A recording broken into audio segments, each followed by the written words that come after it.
corner. It wasn't that far, not dirty or cheap.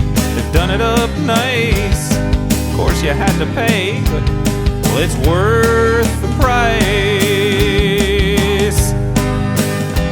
$3.09 for a brunch burger and a couple of Cokes. I like the cheese and egg special, but not my folks. Whatever it is, gotta be chips and tea. Finish off with a bun and pop out for a pee. Carry on with the beer, maybe, be that as it may. There's Mike and there's Sally. Oh, didn't I say Sally is Mike's wife and Mike is my brother. Sally's dad couldn't make it, Mrs. Beaumont's her mother. So there's Mike and Sally, they done the marrying bit. And only town hall, but you still wear the kid.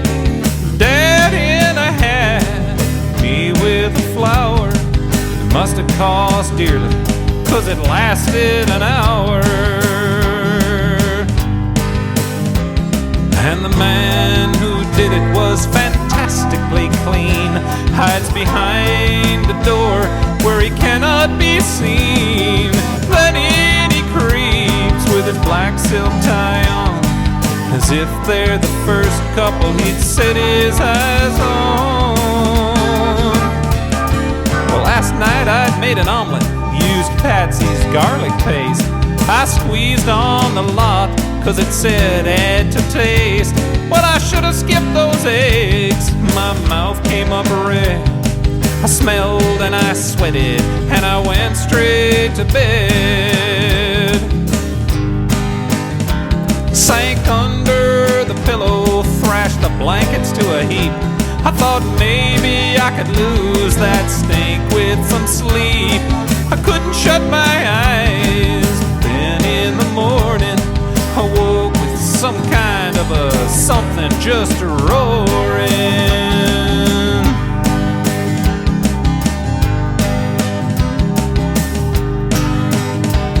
Dad said, smells like a Paris sewer in here. Mom saying, what's that smell? Oh dear, is it beer? Mike said, I don't think so. Dad said he knew. He said, go on and tell him that stinking here's you. Well, I said I was sorry. I'd been a bit hungry, and I hoped that they wouldn't get uptight and angry. It being a special day and, you know, everything. He's the best man, fumed Mike. He hands me the damn ring. Well, we got there all right, without that much panic. Mrs. Beaumont said, hello, Mike. Woo, you smell of garlic. Straighten your collar now. Sally's here already. Got the flour? Don't worry now. We'll just take it steady.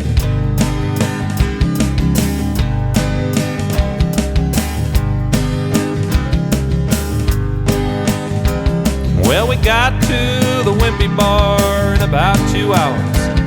I never said, but the manager's a relation of ours. He shut the doors at 1, let us eat till 1:30. As many Wimpies as we wanted, but the ketchup didn't last. No songs and no dancing, please. The club downstairs is particular. This was no time for Dad's one about the blue caterpillar. And there wasn't much fun later on, really. Mike had to ruin the lot, or did nearly. Well, he said he was blowed if he'd lived life like us. He'd had enough of this town and the whole working class, the middle class, the upper class, including all women. He hated animals and bungalows, me and bed linen. Then everyone started shouting at each other. Someone rushed over to poor Sally's mother. And one other thing It's Sally, she's pregnant. Well, how's that for alright? Mom started crying, and Mrs. Beaumont got sick. No one saw when she left. She was out the door quick, whipped out to have a fit. That was that, Mike's all smiles. Sally sat giggling in the corner all the whiles.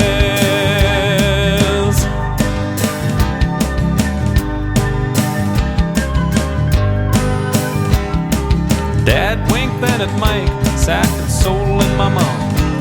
Oh no, she kept a-sobbing, now what's to be done? Don't worry, my dear, now you look such a sight. It's all over now, he was just a bit tight.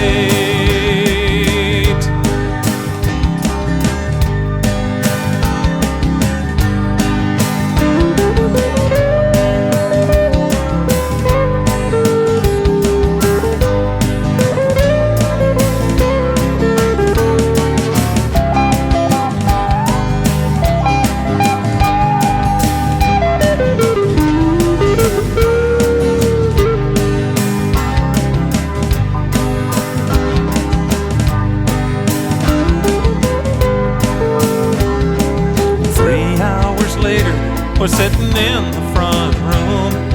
Everyone had left, it was quiet at home. Mom suddenly looked up from her knitting and said, I know in my heart it was that garlic that did it. Oh, my brother got married in an old wimpy bar just round the corner. It wasn't too far, not dirty or cheap, they done it up nice. Of course you have to pay, but it was worth